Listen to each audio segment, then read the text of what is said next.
Hello दोस्तों, नमस्कार। आज एक नए व्यवसाय के साथ रामगंगा वैली में आपका स्वागत है। इसी बीच में हमने एक मछली पालन करा था 1.5 साल पहले। आज उसका मछलियां निकाली उसमें से। क्योंकि मछलियां हमने पहले झाड़ू में भी निकाल ली थी 8-10 किलो। इस बार टैंक साफ़ करना था, बहुत गंदा हो गया था। तो पहले दिन पानी की जो टंकी थी उसमें से पानी हानि निकाला, और उसके बाद दूसरे दिन जब आधी टंकी से आधी से नीचे साफ़ हो गई थी, फिर उसमें कल रात पानी निकालने की वजह से कुछ मच्छियाँ हमारी अधमरी जैसी हो गई थी, जिसे हमने जल्दी से साइड करके उनको अलग से कर दिया। हालांकि वो जो मछलियाँ हैं हमने ऊपर रख दी थी, ऐसे वो ख़राब तो नहीं हुई थी, गिल उनकी चल रही थी। तो हमने पहले उनको मार्केट में बेचने के लिए अपनी व्यवस्थाएं बनाई।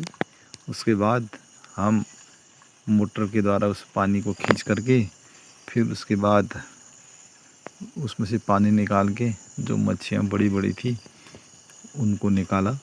और इसमें मेरे साथ मेरे भतीजे और गांव के बच्चों ने सहयोग करा, और उन्होंने सारी मच्छियाँ डिब्बे में से पकड़ पकड़ कर जिंदी, जिसमें हमारा बहता हुआ पानी आ रहा था, उसमें डाला। क्योंकि आजकल मछलियाँ बिकने का बहुत टेंशन, क्योंकि गर्मी का मौसम है। टंकी तो साफ़ करनी थी, लेकिन मछलियाँ मरे नहीं। जितनी ऑर्डर हो रही थी उतनी हम मछलियाँ निकाल निकाल के बेच रहे थे। हालांकि मछलियाँ इस बार आज बहुत ज़्यादा हो गई थी, लगभग 30-35 किलो मच्छियाँ हो गई थी। तो हमने फिर भी अपना सुरक्षित तरीका अपनाया।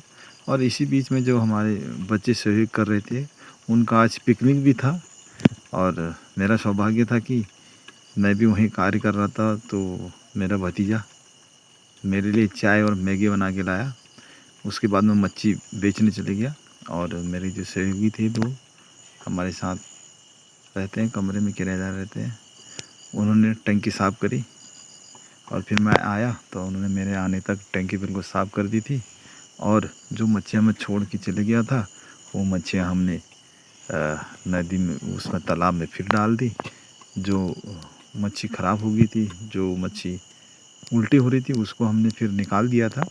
और लगभग 100 मछलियाँ हमारी जो छोटी छोटी थी, जो जिंदी थी, उन्हें हमने फिर तालाब में फिर अगली बार के लिए दे दिया। टंकी बिल्कुल साफ़ हो गई थी, और मछलियाँ साफ दिख रही हैं, जो कि अब कुछ दिनों बाद कुछ गंदा टाइप का हो जाएगा। और ये जर्नी थी आगे को। ये चैनल को देखने के लिए रामगंगा वैली को आप लाइक, कमेंट और शेयर करें। आपके साथ पहाड़ में रोज़गार के लिए, पहाड़ में आत्मनिर्भर बनने के लिए बहुत सारी चीज़ें करनी पड़ती हैं, हम भी करते हैं दोस्तों। आपको किसी प्रकार की जानकारी हो, चाहे किसी भी रिलेटेड हो, कृषि से रिलेटेड, आप संपर्क कर सकते हैं। धन्यवाद, नमस्कार, जय उत्तराखंड।